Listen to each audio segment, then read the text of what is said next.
Putin की गिरफ्तारी warrant से जुड़ी बड़ी खबर है। दरअसल आपको याद होगा जर्मनी के ओर से एक बयान दिया गया था उनकी गिरफ्तारी वारंट पर, उस पर अब रशिया भड़क उठा है। ये बड़ी खबर है। पुतिन की गिरफ्तारी का फैसला युद्ध की घोषणा जैसा होगा, ये रशिया की ओर से कहा गया है। दरअसल जर्मनी की ओर से कहा गया था कि आईसीसी का जो वारंट है वो हमारे यहाँ वैध है और इस पर भड़क गया है रशिया।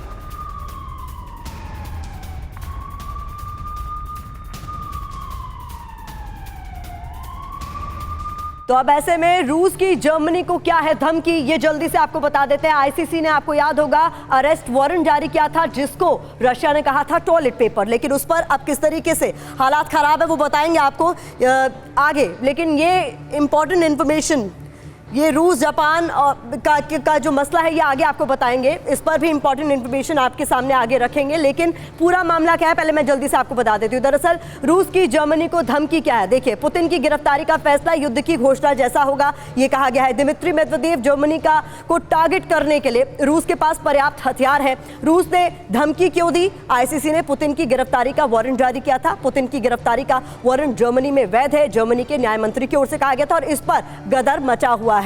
चतुर्वेदी सर, जिस तरीके की बातें लगातार कही जा रही हैं उस पर जर्मनी ने जो कहा, जिस तरीके की प्रतिक्रिया आई है उस पर आपका रिएक्शन? बेसिकली आईसीसी का ये वारंट हैज़ नो मीनिंग। किसी हेड ऑफ स्टेट के लिए आप वेस्ट के दबाव में, नेटो फोर्सेस के दबाव में, अमेरिका के दबाव में इस तरह की आप वारंट जारी कर सकते हैं। बट जर्मनी का ये कहना कि हमारे Germany is a member of ICC and that's why he says कि हमारे यहाँ वैध है। अमेरिका और even Russia is not a member of ICC, और इसलिए इसका कोई मतलब नहीं है। अगर कोई समझता है कि किसी हेड ऑफ स्टेट को आप जाके वहाँ अरेस्ट कर सकते हैं मॉस्को में, जब तक कोई और रीज़न ना हो ये मुमकिन नहीं है और ऐसा कभी होगा भी नहीं। पुतिन आज टोटल कमांड में है रशिया के, उनकी फोर्सेस के, और जो भी वैगनर ग्रुप और ये सब उनके साथ हैं वो सब हैं। लड़ाई ठीक चल रही है, लेकिन ऐसी जो लड़ाई जो कि 30 और 35 कंट्रीज एक तरफ हो और वहाँ पुतिन अकेला हो, उसके बावजूद पुतिन इज स्टैंडिंग टॉल।